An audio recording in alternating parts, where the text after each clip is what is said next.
Don't buy this story that you haven't got any free will. You have. You're not a machine. You're not predestined. This is the way in which we now think, oh, we're all just cogs in a machine. But we are not. Go for what you want, but don't expect it to be easy. Recognize you will have to be poor, you will have to work hard, and you may win the prizes. Life is a risky business.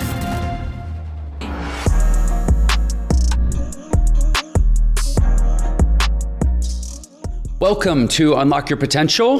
This is Jeff Lerner, your host. Always so excited to welcome you back. Here we get to have amazing conversations with amazing human beings. In this episode, we are joined by Dr. Iain McGilchrist. I've been very excited about this episode for a long time, and I'm excited to introduce you to the conversation that I've been very much looking forward to. Dr. McGilchrist is a former fellow of All Souls College at Oxford University, the oldest English-speaking university in the world. He is also a fellow of the Royal College of Psychiatrists and a fellow of Green Templeton College, also in Oxford.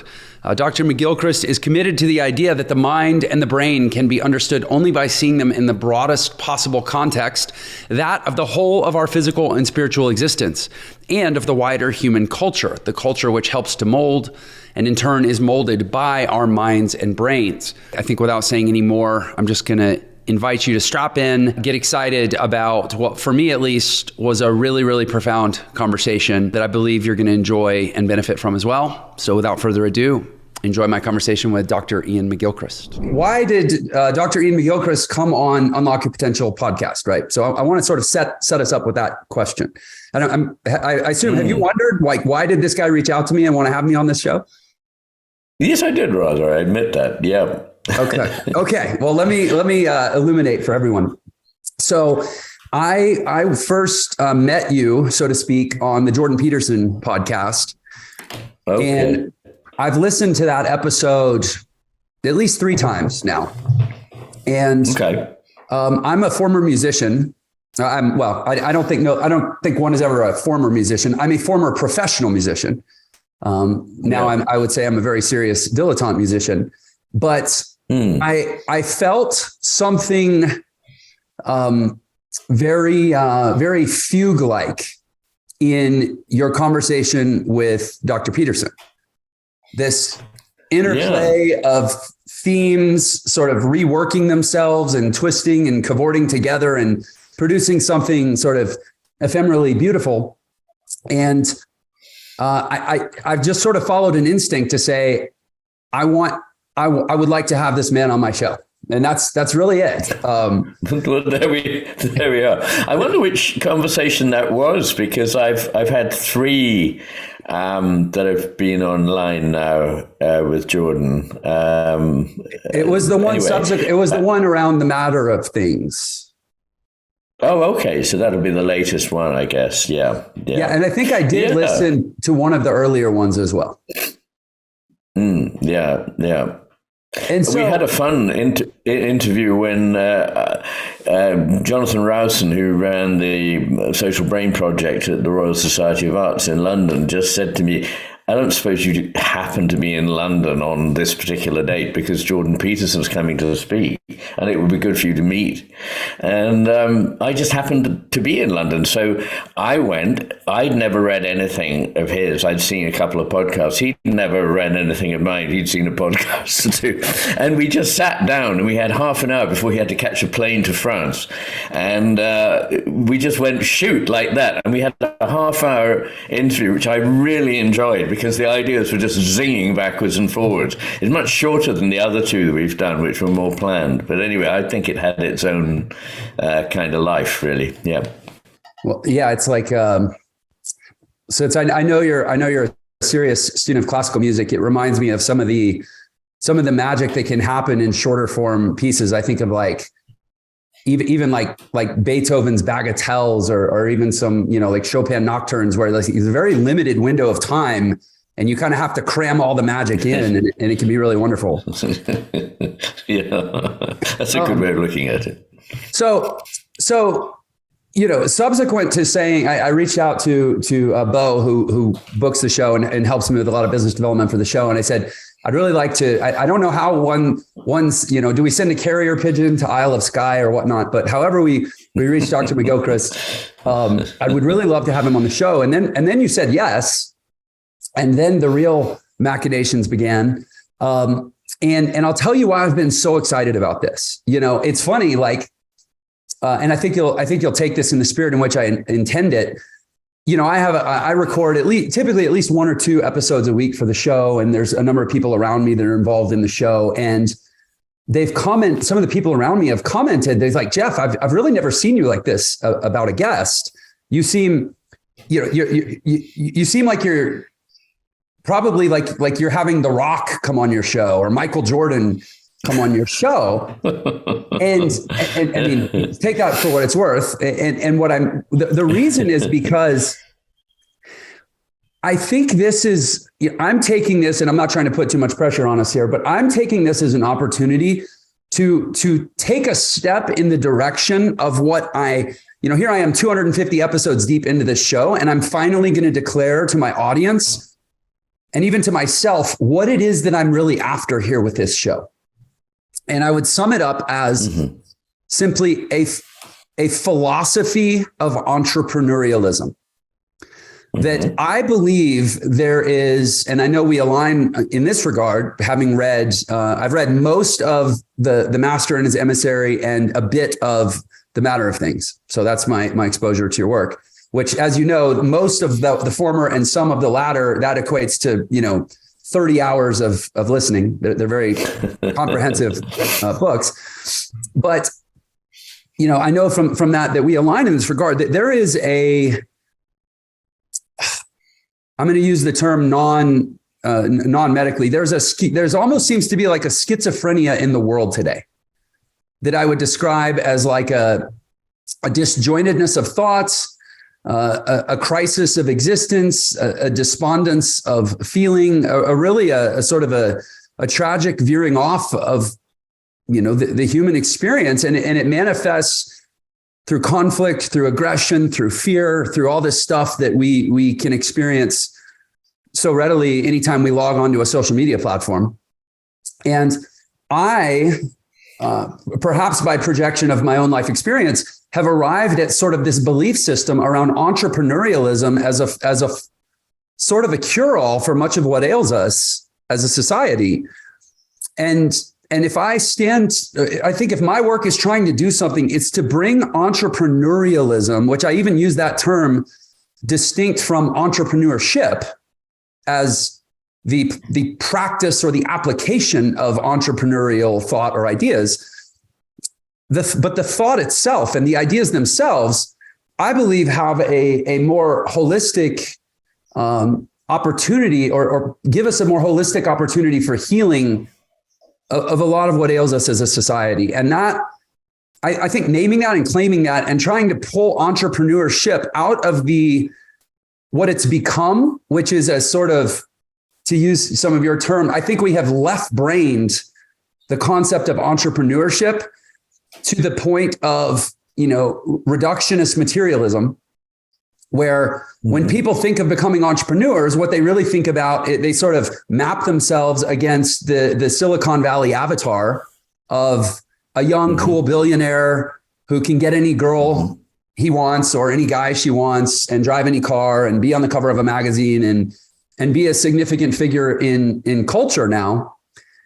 And I think it's horrifying because, there's 30, even as a practical matter, entrepreneurs, there's 31 million small and medium-sized business owners in the United States that do not at all adhere to that notion of entrepreneurship. These are good, hardworking people that create jobs. I think small businesses pay, over 60% of the taxes, at least in the United States. They have more, I think, and there's a lot of data to support this. They have different qualities of life, different levels of health, lower incidences of diabetes, more, a lot of the things that I think, physiologically, psychologically, spiritually, and so forth come from essentially being empowered and in control of their life, in the sense that concern, which they attend to every day in order to survive and get paid and make a life, is something that they also get to express themselves through because it is theirs. Mm-hmm. And I think that is nurturing at the soul level and so much more interesting to me than just how can I invent the next whatever and become famous and make a bunch of money, which again is what I think entrepreneurship has turned into. And that if I'm going to really try to push for a philosophy of entrepreneurialism, I should probably be talking to actual philosophers, not just entrepreneurs. So that is why I've been so excited to have you on the show. Well, good. You seem to be making a distinction between the creative aspect, I think, in which the person is genuinely being creative rather than just pursuing financial gain, which one can do in a really very unimaginative, uninteresting way. Is that the distinction that you're conveying there? Yeah, it is. And to sort of unpack that with a little more context, I have an entrepreneurial education platform, a company, an entrepreneurial venture that's actually called Entre Institute. And we are one of the largest and fastest growing education platforms, virtual platforms in the world. So we've had about 270,000 students enroll at some level. That might just be, I took a little $39 teaser course or whatnot, but we've had over 250,000 students in 4 years. And in that, I present a framework, sort of what I'm really trying to develop is, for lack of a better way to say it, sort of a life operating system that, I think about, this sort of scientific quest for singular theories to encompass the breadth of observation, right? Einstein, obviously, sort of physics being the most famous, where you have the very small scale and the very large scale, and we're trying to reconcile it with a unified theory. I'm kind of trying to come up with a unified theory of living that can empower people to tend to the practical and the psychical, if you will, right? That, like, I think one of the challenges in society is that we've become very sort of bifurcated or fragmented between what we do to get by or make a living or make a mark or sort of what we might call the professional. And then we think of that as something that we have to clock out of to go experience the personal. And I believe that there is a unified way of living where our being and our doing can converge, and we can actually start to have personal fulfillment through the work that we do, which this is a very historically, valid notion that has sort of been, I don't know, it seems like in the current world, there's a strata of people who, and I would use, let's say, yourself or Jordan Peterson or myself, or let's say a small subset of people who are viewed as deriving a lot of personal fulfillment from their work. But then you have the vast majority who think of work as something to be endured, to be clocked into, endured, and then clocked out of, so that then they can go get what they really want their life to be about. And I see entrepreneurialism as a way to heal that very artificial dichotomy, which I can't help but observe in some ways parallels the dichotomy that I've come to know so much about from your work of the left brain and the right brain. I feel like most people are taking a very left brain pedantic approach to their work. And then they try to check out of it and go have some sort of meaningful experience in the right brain portion of their life. But that becomes a very, very small portion of their existence. Because frankly, as just an economic reality, it's getting harder and harder, and it's requiring more and more just to survive practically. Right? And so, whatever that's worth. Yeah, I mean, what you're referring to, I think, is the all too obvious way in which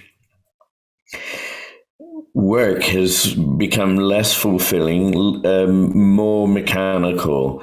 And, we think that machines are going to spare us a lot of drudgery, but in fact, machines produce a lot of drudgery, and actually it spills over into our everyday life. So, for example, I'm, like many people, observing that things take much longer to achieve in incredibly boring things like paying a bill, getting a license, changing a contract, or whatever it might be. something that could be done and was done in 5 minutes with a phone call now takes hours on the internet while you try to find the appropriate way of resolving this, and you get into kind of MC Escher-like loops in which you go round and round, and then finally the thing says, oops, something went wrong. Then you have to try and ring a number, and you literally are on hold for an hour, hour and a half before you speak to somebody who then is not enjoying their work because they have become almost a machine themselves. They are programmed to say only certain things, to have kind of preformed responses. And we're crazily committing suicide, in my view, as imaginative human beings. We're turning ourselves into incredibly limited machines. I mean, we've got this fantasy that machines are so clever because of this phrase, artificial intelligence. I say it's not artificial intelligence at all. It's a kind of artificial stupidity. And in fact, if it's anything at all, it's information processing, okay? So it's artificial information processing. It can do that fast. But that's not enough to give meaning to life or to restore the time that it robs from us. I mean, a lot of my time, I know, is being robbed from me by a mechanical, bureaucratic, administrative way in which everything is now achieved. This is anti-life, it's anti-human, it's anti-creative. And, you may well say, yes, it seems very much like what I'm describing, and I think you're right. I would say, though, to anyone who's listening who doesn't know my work, my two best-known books are The Master and His Hemisphere, The Divided Brain and the Making of the Western World, which came out in 2009, and The Matter with Things, which came out only a year ago. Our Brains, Our Delusions, and the Unmaking of the World. And really, I'm taking a completely new stand, if you like, on what the differences between the two brain hemispheres are. So I just want to put that in case people go, oh, no, not all that stuff about hemispheres. That was all, blown out of the water years ago. Yeah, the bad old stuff was, but there still are very important, very, very important differences between these hemispheres, and we mustn't ignore them. And so I'm talking about something slightly different from what people who don't know my work may assume. Well, so there's two things I want to kind of close loops on. One is you mentioned about creativity, and I sort of went on a riff and never brought it home. So in my platform, which the reason I started talking about it is we introduce a framework where we organize life between the physical, the personal, and the professional, ultimately as the underpinning for what we call the fourth P, which is our purpose, right? So that's at the highest level. If somebody's like, what is this Jeff guy really all about? It's like, I'm building a life operating system where we tend to the physical, personal, and professional in support of ultimately the discovery of and the realization of our purpose. So there's 4 Ps that my whole world centers around. But in the professional, I organize our professional, call it value creation, into 3 types of channels. One of which is financial, but another of which is actually creativity, right? So typically that I actually believe that creativity is call it a professional metric or a professional key performance indicator. And that there are many people who are pursuing great, what they might consider professional achievements. But, I like to dig deep into words, and I've appreciated your work so much because you really like to dig into the meaning of words. But that word professional, somebody says, oh, I'm so professionally successful, I'm so professionally fulfilled or whatnot. And I ask them, based on your profession of what? What is it that you are professing in your work? Right. And that if we are not creating or expressing or drawing out of ourselves that which is uniquely and indelibly us through our work, then there is a hollowness to professional achievement. And so that you kind of asked about where does creativity come in entrepreneurship, that I believe work and art, and maybe this is by virtue of having formerly been a professional jazz musician who became an entrepreneur, but I simply view business or entrepreneurship as a type of canvas or a type of instrument with which to create something that did not previously exist, right? So anyway, I wanted to close the loop on that idea for you. Yeah, yeah. And actually, maybe you can run with that because I forgot the second thing I was going to say. Yeah, I mean, one of our problems is inability to trust. And there are many reasons why we don't, and some of them are very valid. But this is not a very helpful way to go, where you micromanage everything according to a scheme that you've got in advance of what's happening. Because what is very important is that a process unfolds organically and things become apparent as the process continues. And if you just have, first of all, decided from the outset to close things down so that you follow a certain path, and then micromanage whoever it is who's trying to do this work for you, you produce only mediocrity, and there is no chance of good creativity coming out of this. So what you have to do is take a risk. You have to take people who have some kind of proven track record of being intelligent and imaginative, and then give them a hell of a lot of time and space to do what they want to do. That's my belief. And I think that this is how things like the Rank Corporation and, other employers of the intelligent inventors of the 60s and 70s worked. And we've lost that, I think. Yes, okay, there are many technical advances that sort of build on something that's been done, but there aren't any huge breakthroughs in ideas, such as the ones that were very, very common in the middle of the 20th century. So, and I put this down to the fact that we have fallen in love with a kind of ungenerous micromanagement, an unwillingness to let people play really with ideas in order to come up with something interesting, and not sort of like breathing down their necks. So what have you come up with? Hey, what have you published, and what patented or patentable results have you come up with? You sometimes have to wait a hell of a long time. And that's not something people are prepared to do. Well, and especially in the world today, where you talk, and you and Jordan Peterson talked a lot about attention. Time is highly subjective, and time is entirely something that exists. It's phenomenological, right? Like we only know about it through our own experience of it. And so, as our brains change, as our ability to hold attention changes, which I think doesn't even need to be explained in the modern world, our level of patience, essentially our relationship with time changes. Yeah. And like you said, what 50 or 60 years ago might have been tolerable to say, hey, so-and-so has been tinkering for 3 months. I'm excited to see what they end up coming up with. Now is intolerable. So-and-so has been tinkering for 3 months. What the hell is taking so long? Right. But a lot of that is happening up here. But everything. Go ahead. Oh, absolutely. I mean, the really important things can't be rushed. I mean, they may happen slowly or quickly, but that's another matter. They will happen when they happen. There's a certain amount of preparing the ground that goes on that at the time doesn't seem fruitful. Exploring certain things that may not immediately result in something, but actually this process very rarely is completely lost. The things that you explore, I mean, this has been my personal experience, that I often hadn't got a clear vision of why I was doing certain things, and at the time they didn't produce anything, marketable, or not that that's my way of living anyway, but in the end, I think the big achievements, the big visions only come with time, and you can't rush the pace of it.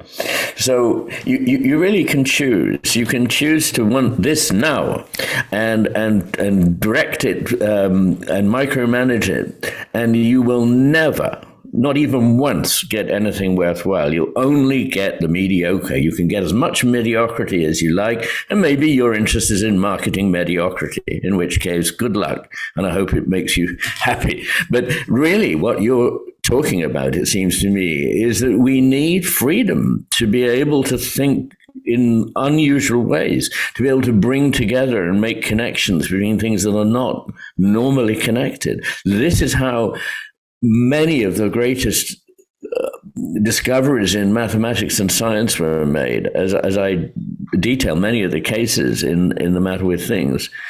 This form of creativity is something that we're losing from our world, and with it we're losing the enjoyment of a working life. Work doesn't have to be, as I think you hinted, work doesn't have to be sort of in contrast with living. This idea of the work-life balance. I mean, hang on.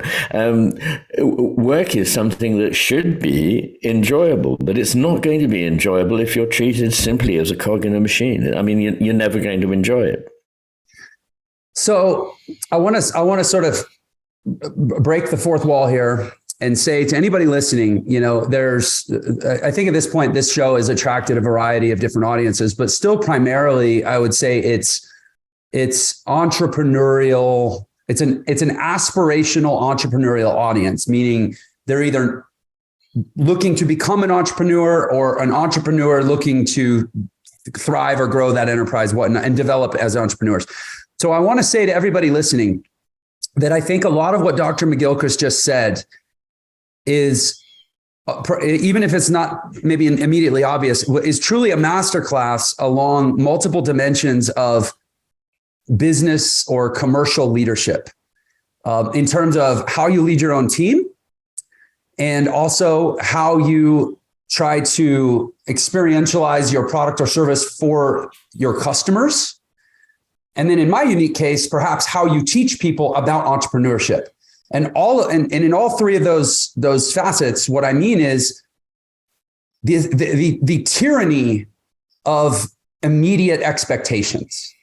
And I talk a lot about in my work, especially in trying to encourage and nurture people, to venture out into entrepreneurship or into an entrepreneurial way of living, that we live in a world now where people are so gripped with fear and with a false or unsatisfiable need for a priori certainty about the outcome, which, to your point, there is no such certainty, that I use this analogy a lot of people wanting to know that all the lights are green before they will leave their house.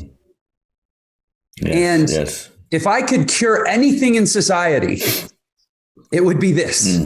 It would be this distorted and pathological relationship with time, and it's not only that we've lost a sense of delayed gratification. I think beyond that, even we've lost our enjoyment of the process.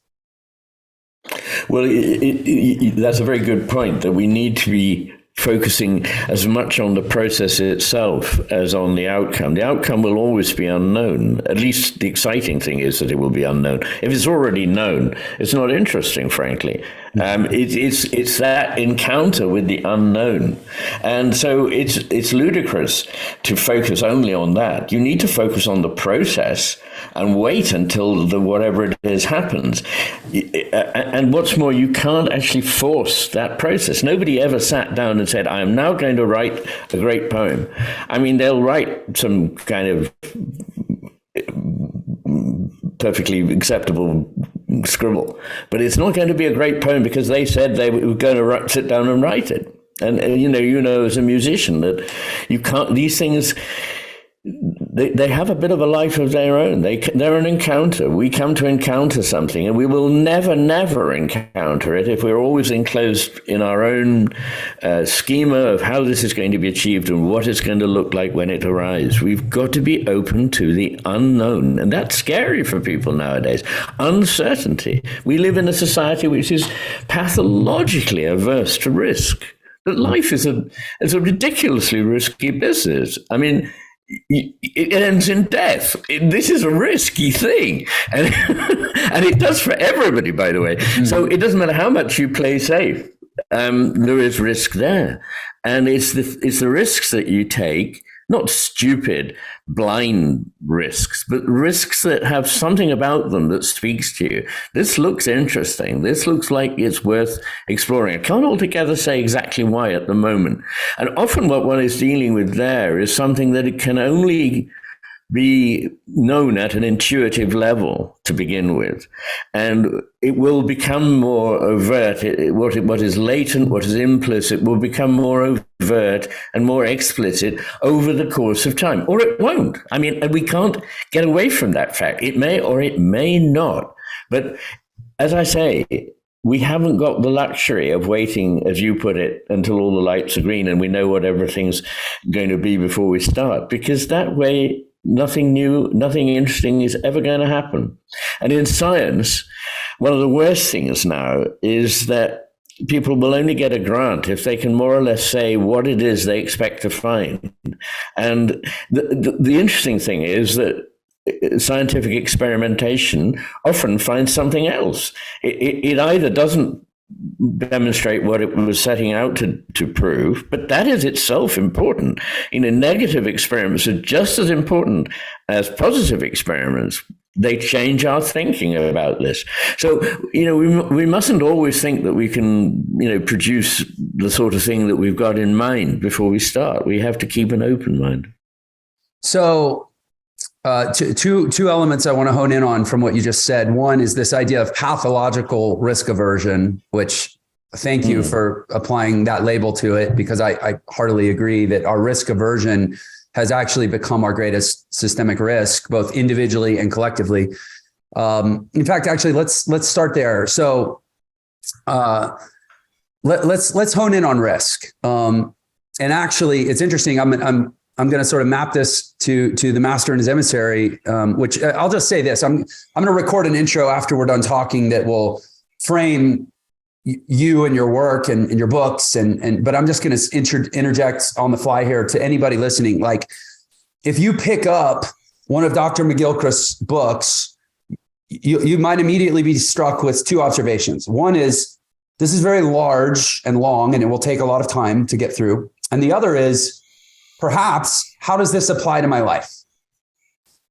I'm going to tell you right now that, especially almost as an expression of this whole concept that we're talking about not seeing how all the lights are green, I promise you will be surprised at all the ways that understanding the bihemispherality dynamics of the human brain and how it's evolved our perception of the world and how it's been influenced by the world. Like, I cannot even begin to quantify for you all the delightful things you'll discover about yourself and your place in the world through these books. So let me just say that for the record. But going back to the opening of The Master and His Emissary, where you talk about essentially the fundamental notion of a bihemispheric brain is that at a biological or evolutionary level, two things must always be happening. We must always be focalizing. We must always be narrowing our field in order to go in, grasp things, and utilize them for our self-perpetuation, i.e., a bird honing in on a worm and eating it, for example. And that's what the left brain tends to do. And then simultaneously, we must be having this sort of 360-degree, both literal and metaphorical perception of our world, and creating context and creating gestalts and assembling all the parts into a cohesive sum so that something else doesn't hone in on us and eat us, right? Basically, it's our alarm system, right? And that those have to be happening simultaneously, even in some of the most simplistic organisms. And so the point is, the part of the brain, for purpose of that analysis, the part of the brain that mitigates risk is actually the right brain, because it's the thing that keeps the whole context in view or in consciousness.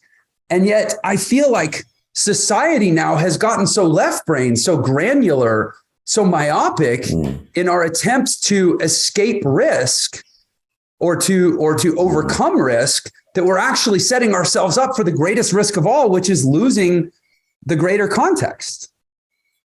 I completely agree. I mean, this loss of the whole context is so risky that it risks destroying our civilization and possibly our species. I mean, we're at a very risky place now because of our pursuit of needing to have everything certain and in place. This is a very bad way to live. So, yeah, I mean, what one must emphasize is that the left hemisphere had this reputation in the bad old days when pop psychology got the hemispheres wrong. The reputation of the left hemisphere was, well, it might be a little bit boring, but it was at least down to earth and extremely reliable, you know. And it's not reliable at all. It sees only tiny parts of the picture. It jumps to conclusions. It gets in a stress as soon as it finds it's not in control.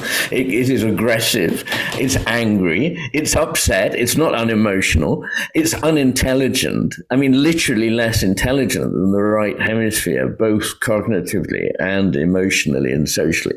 So really, it's a disaster to be constantly leading our lives driven by this. This is part of our brain which is so simple-minded that it just thinks life's about going and getting things and going straight for them and grabbing them. Well, I'm afraid as a psychiatrist, I can tell you that people who live lives like that, they may make a lot of money, but they're not happy. They're not happy, they're not fulfilled. And they're actually a bit crass. It's very sad. So nobody should aspire to be this. And as a civilization, we shouldn't be cultivating this as our best effort at what it means to be human beings, to be here in this beautiful and complex world.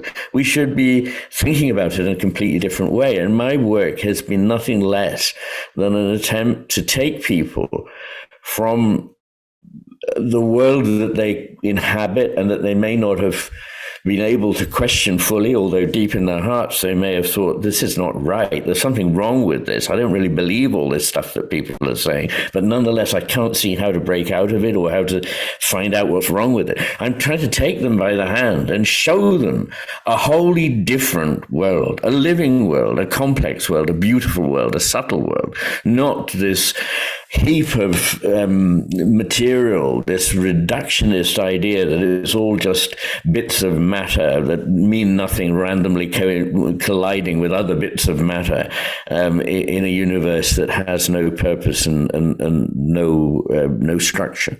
And I don't believe this at all. And I try to show how a completely different picture is both more reliable in terms of the science and in terms of the wisdom traditions of East and West, and in terms of our experience of life. And of course, it's all grounded for me in the neurology of the brain and how the brain works. And you take it from me, this kind of thinking that you're describing is pathological, and it's not intelligent, it's not clever. It is actually stupid, uncreative, and it's actually in the process of destroying our world. So I'm curious then, what is your take? Forgive, it may be a silly question, although it's perhaps the most important question. How did we get here? Is this the current state of society a natural consequence of, let's call it, Enlightenment thinking? You know, the scientific revolution, or did at some point the scientific revolution get hijacked? Yes, well, the scientific revolution, what we mean by that is a process in which we became more certain than we had any right to be, that we could understand everything by likening it to a machine. And this has turned out to be at the core of our catastrophe. So I'm not here to be a critic of the Enlightenment. It achieved many fine ends. It removed from our lives things that had no place in them, but it was hubristic. It has become pursued by people in such a way that what they think is that they know and understand everything. And the trouble is that the more you know, the more you become aware that you don't really know that much. There's in psychology something called the Dunning-Kruger effect, which basically says that the less you know, the more you think you know, and vice versa. So it's a huge problem for us. And I think it is that kind of thinking. I think there are a number of things that led to it. One is the expansion of both a material geographical empire and a kind of commercial and material empire. So in The Master and His Emissary, in the second half of the book, I look at the history of the West up till the very present day, from the ancient Greeks onwards, and look at the various changing points or turning points in the history of ideas. And effectively what we see is that the right and left hemisphere can balance one another and harmonize.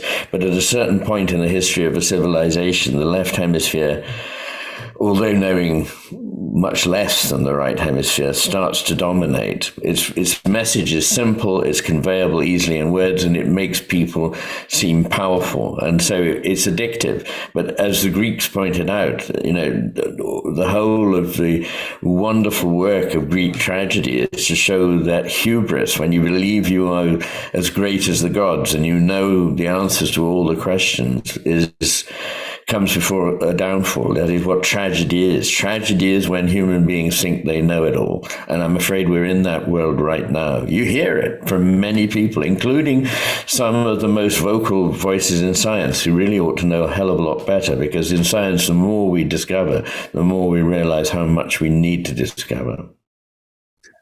So I've learned to trust my instincts as an interviewer and a host. And my instincts just immediately took me perhaps where a lot of listeners' minds just took them. And then my left brain, probably my right brain, my self-preservation contextual alarm system just said, no, don't go there. But I think I'm going to override it. And I'm going to go there. Okay. Do you think that the way we as a species responded to the pandemic, it was in any way reflective of this dynamic that you're talking about?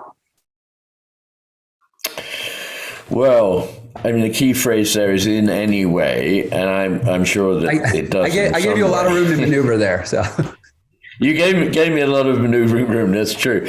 I mean, I'm not one of the people the sort of armchair barroom experts who kind of criticize in hindsight things that were done by governments and by scientists who were, come on, let's face it, they were facing a situation for which there had been no previous parallel, and they didn't know, and they were working hard. Different aspects of the problem were unfolding. The information was changing all the time, and scientists and governments had to keep pace with the changing understanding of what was happening. So it's all very well to say we should have done this, we should have done that. And,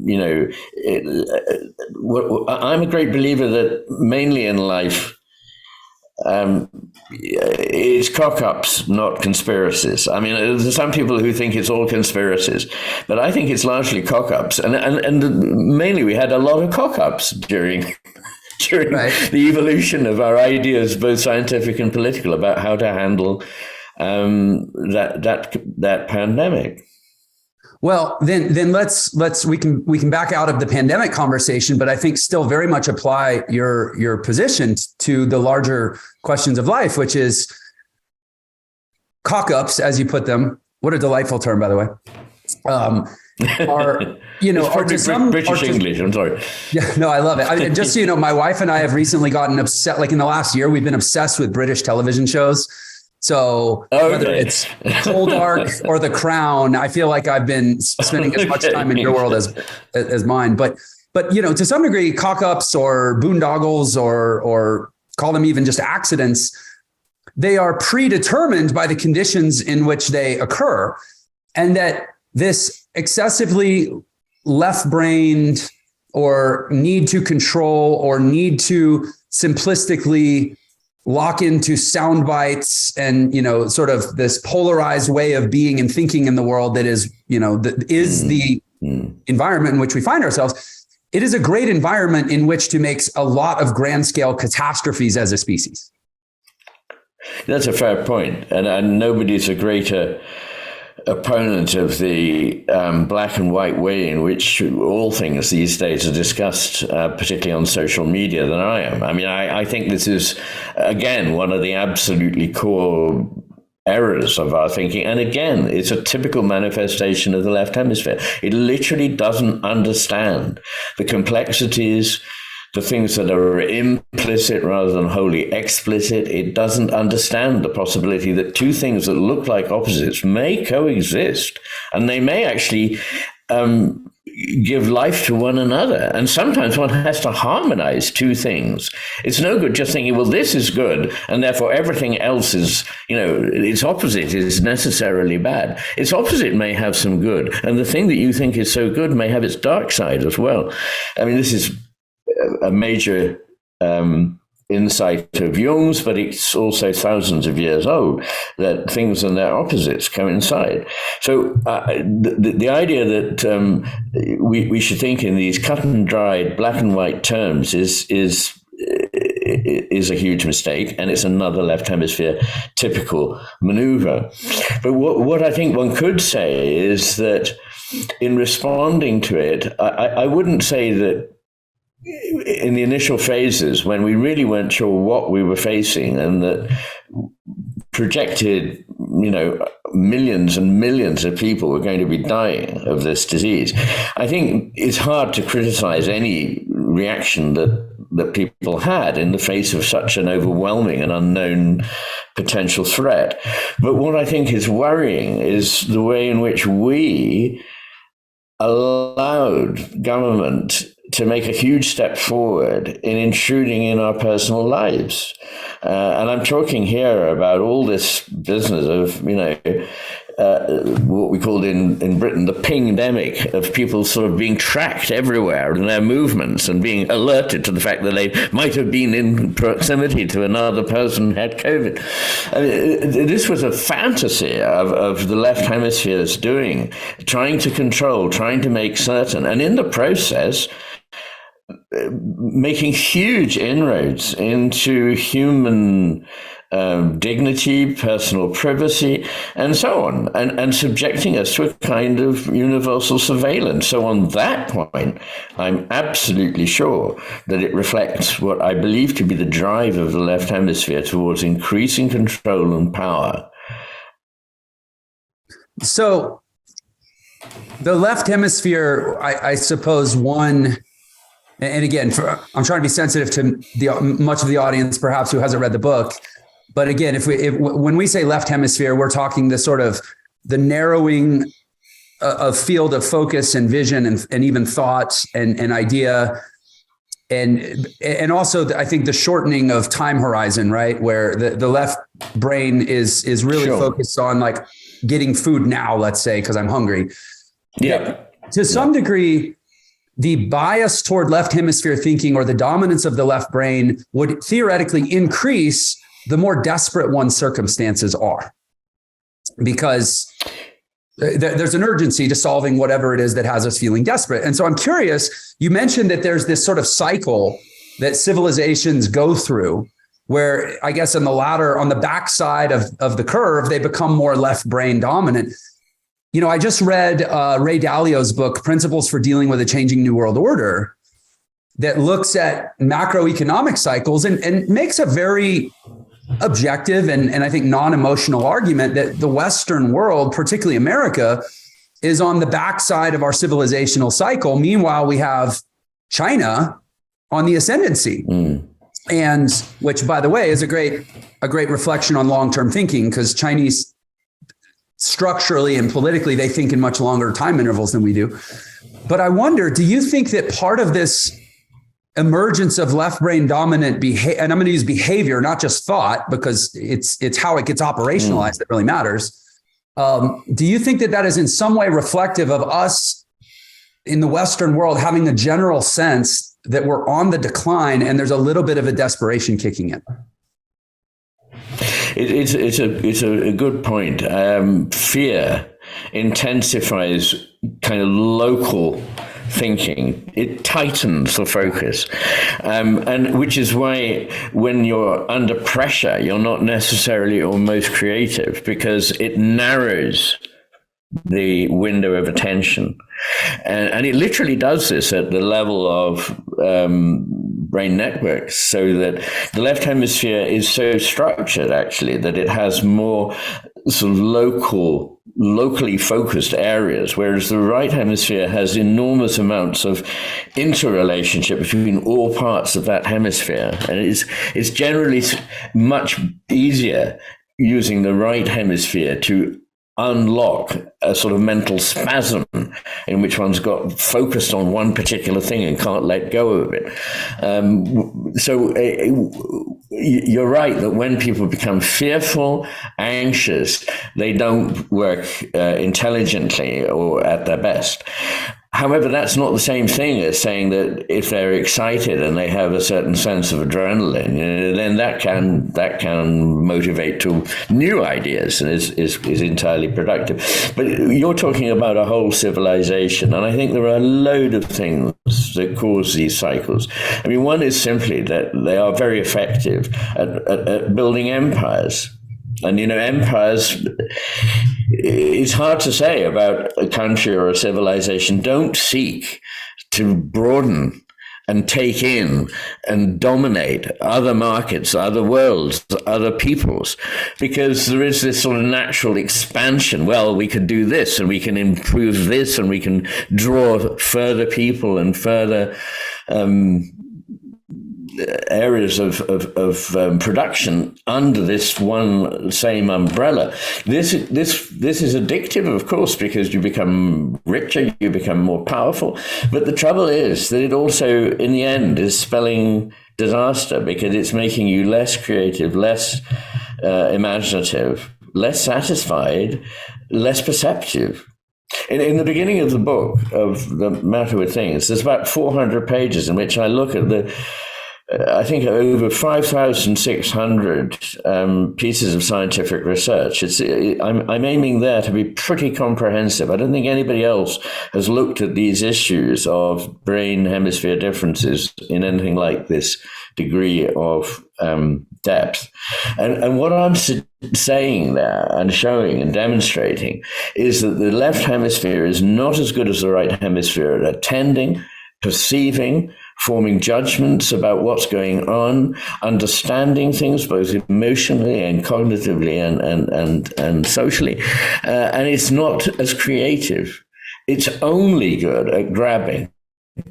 But because some people are addicted to grabbing and getting, I can have that, I can have more of it, they try and build a society that reflects that. So we've all become these people who think that our happiness, our well-being, our mental well-being and our physical well-being can be aided by this kind of mentality. But we know that it can't. You began by talking about even physical well-being as being affected by the way in which we use our minds. And it is. What I've shown in my research, both in The Matter with Things and in the earlier Master and His Emissary, is that there are three overall things that seem to lead to health. And by health, I mean psychological health, physical health, and spiritual health. And these are belonging to a cohesive society, being close to and involved with the natural world, and having a spiritual life involving spiritual practices.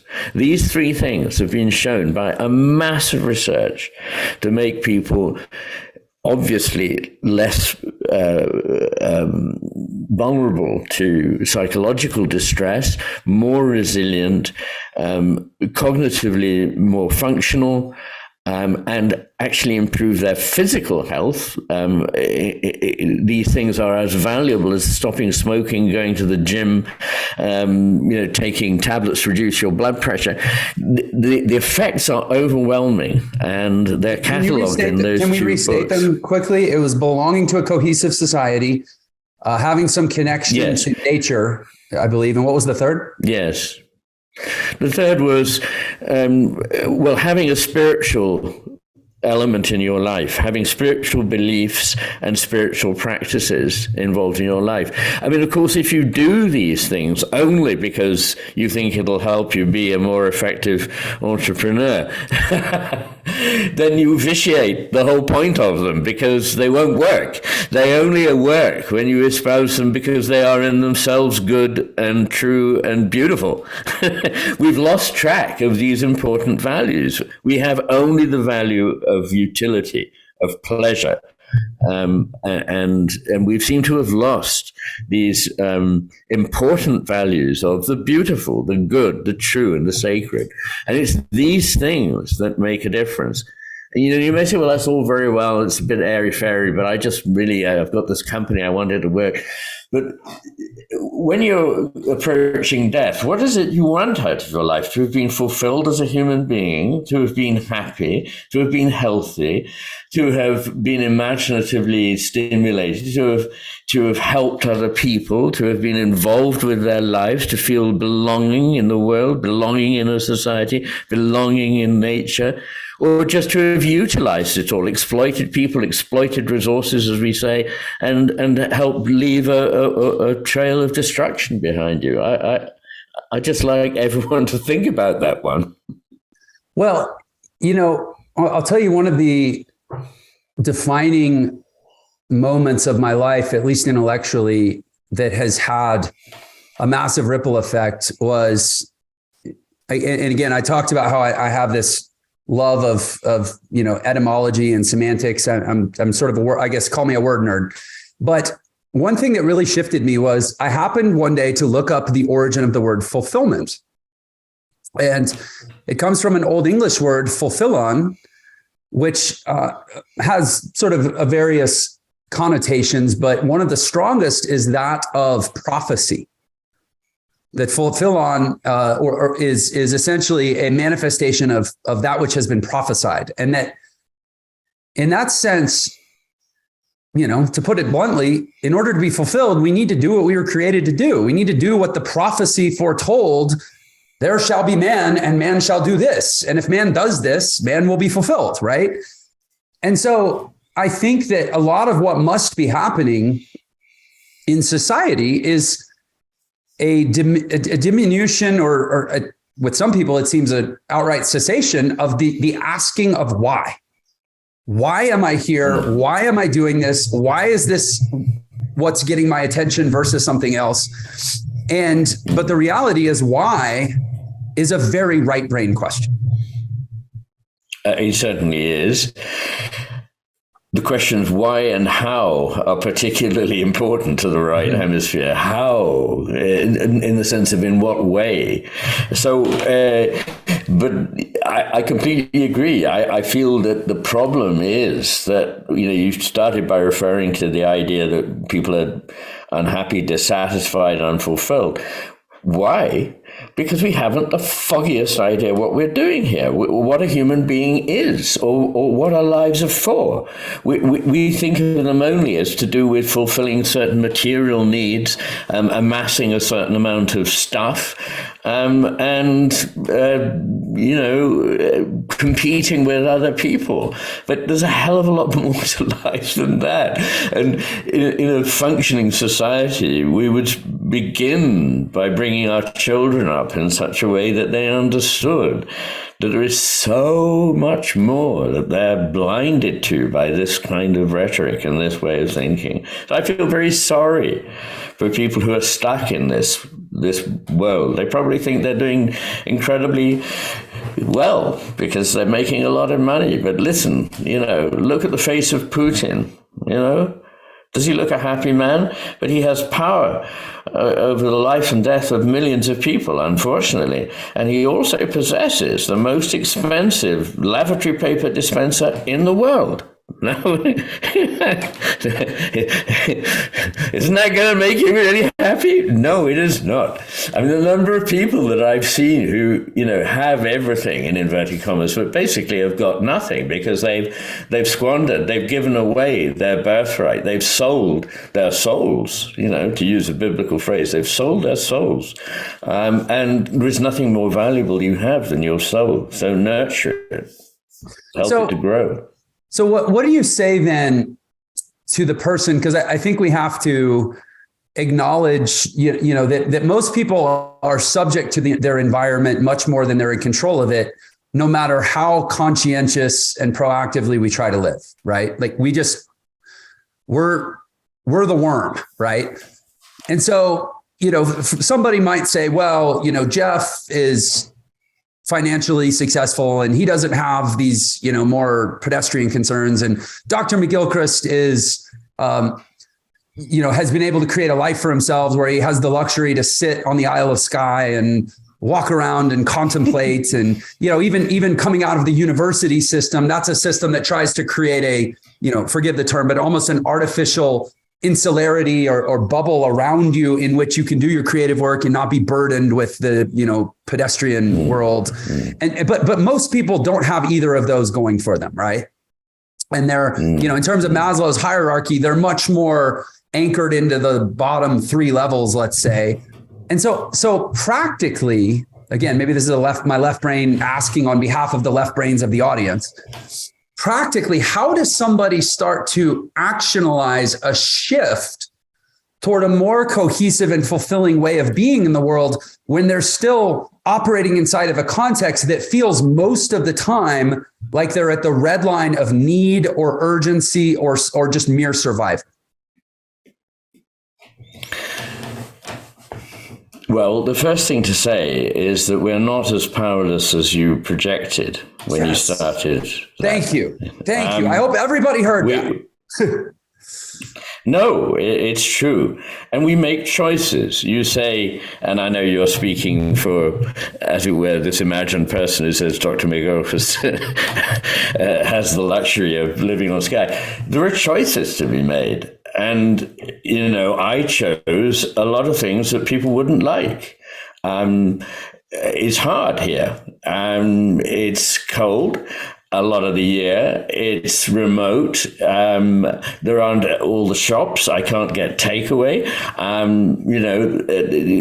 There are 1,000 things that people would think of as part of their daily life that just aren't part of the daily life that you might have if you made a choice about your life. And I actually made a choice to come here because I was desperate for the contact with the beauty and majesty of the natural world. And also I needed to have space and time in order to think. And to do that, I took a 90% pay cut.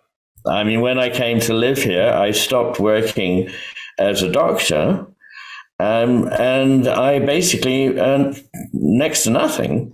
I mean, I'm now earning a bit from my books, which is nice.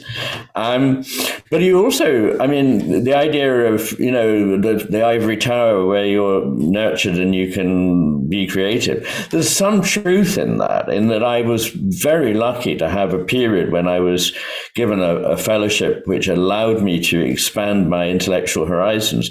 But I was creative during a time when I was working flat out. So I was working 120 hours a week, and not just working in some nebulous way. I was working, pacing the wards of hospitals, and I was responsible for a neuro high care unit, and I had 3 small children. So I wasn't in any position of having loads of time and the luxury of contemplation, not a bit. At the end, I was working, when I was writing The Master and His Hemisphere, I was writing it at night. I was writing it at the weekends. And I was driven by a demon, basically, to write The Matter with Things. I mean, it brooked no refusals from me. I mean, for the last 3 years before it was published, I didn't take a day off. I just worked all day. So, yeah, what I want to say here is life can take many courses. I chose to become a poor medical student after having been a kind of admired academic. And that wasn't easy. I mean, in terms of money or time. So I don't buy this idea that we can't do things. Okay, I was lucky, and I understand that, not everybody can do the things that I've done. I'm not holding myself up in any way, but I'm only mentioning this in order to suggest that it is a fantasy to suppose that the people who are creative have easy lives. They don't. They make choices.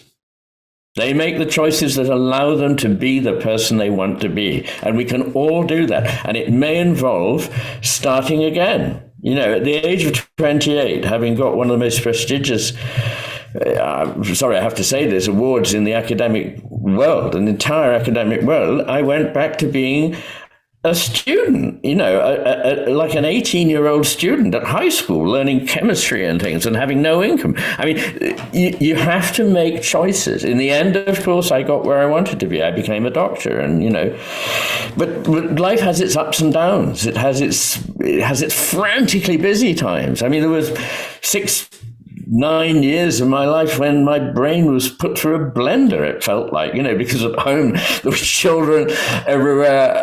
In the hospital, there were the demands of patients. There were night, you know, I used to start work on a Friday morning at 7:00 and I wouldn't finish until Monday night at 7:00. And during that time, I got an occasional hour's sleep when I could lie down. And it's it wasn't a piece of cake. That's all I'm really saying is I think this is very important for people to hear, because I'm not saying, oh, how wonderful and all the rest. I'm really just saying, don't buy this story that you haven't got any free will. You have. You're not a machine. You're not predestined. This is the way in which we now think, oh, we're all just cogs in a machine, but we are not. So push out. Go for what you want, but don't expect it to be easy. Recognize you will have to be poor, you will have to work hard, and you may win the prizes. That's the way life works. Sorry. No, I'm so grateful that I asked that question, and I appreciate you sharing some of your personal backstory.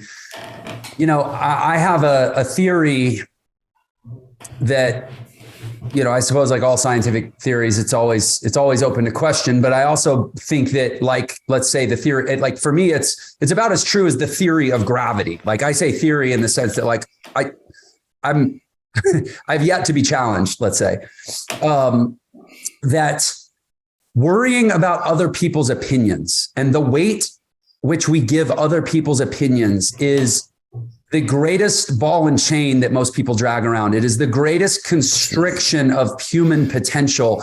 And in even my show and my book, my work, it's, you know, this concept of unlocking your potential.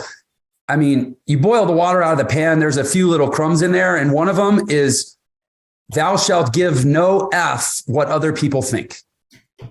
And so anyway, so my point is, you went through a period where you made choices that other people would not have made. And I don't know what that time of your life was like, but there may well have been people who doubted you or questioned you or even made you feel self-conscious about what you're doing. I know that I'm going through, you know, and I feel like I'm always going through some degree of, I am bedded down in the long game of a choice that I have made that other people don't understand. And if I let them into my proximity, if I let them into my, you know, foveal circle, they will tell me all about how much they don't agree with what I've chosen.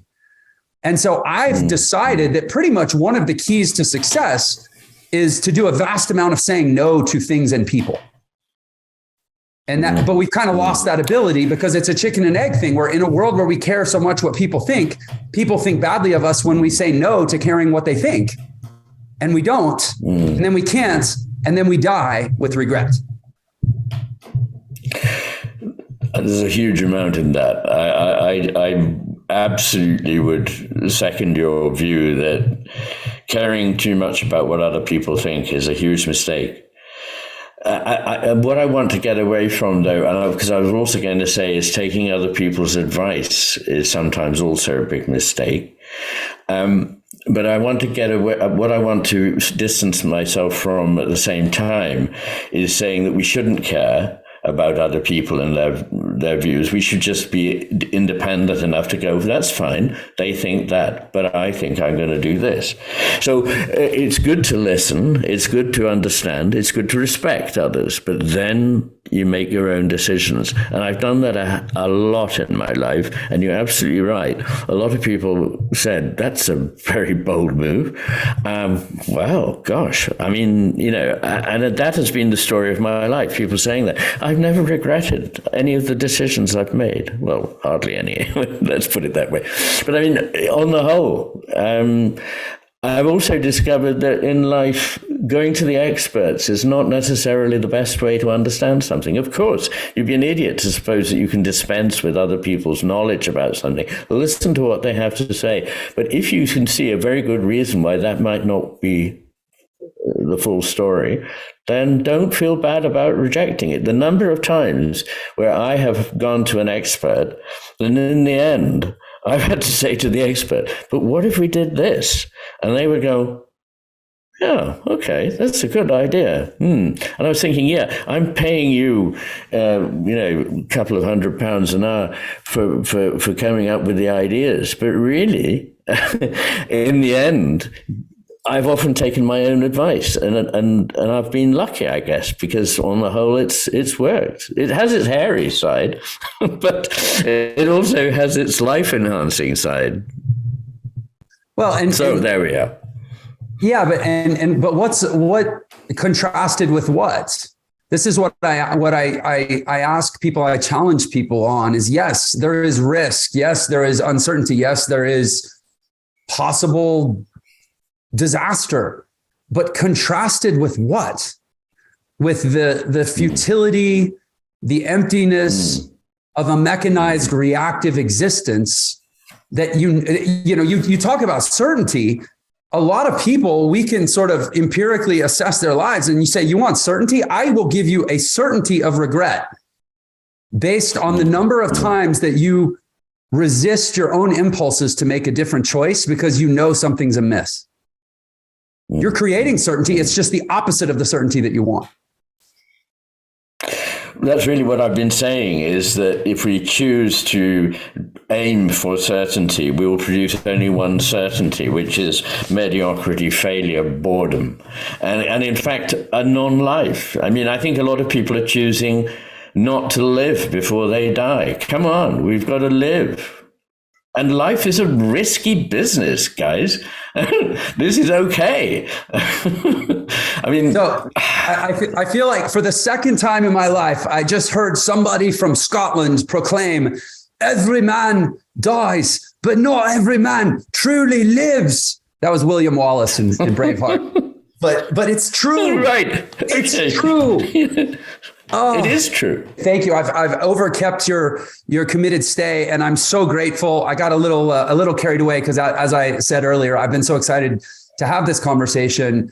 And I think we've ended on a really, really nice exclamation point, which is, again, in view of the audience and a lot of entrepreneurial stirrings within the audience, I can never tell you what the outcome is going to look like. I can never tell you what the future holds. I can only promise you that the journey will be worth it, but the journey requires letting go of the false need for certainty of outcome. Absolutely. That's it. Dr. McGilchrist, thank you so much for being a guest. It was all that simple. We should have just started there, right? Yeah, okay. Thank you very much, Jeff. Thank you so much for being a guest on Unlock Your Potential. This has been everything I hoped for. If you loved that episode, then you're definitely going to love this one. Check it out. Pleasure and pain work like opposite sides of a balance. When we experience pleasure, the way that our brains get us back to the level position is first by tipping to the side of pain. As we become addicted, we are compulsively pursuing our drug in the total absence of joy.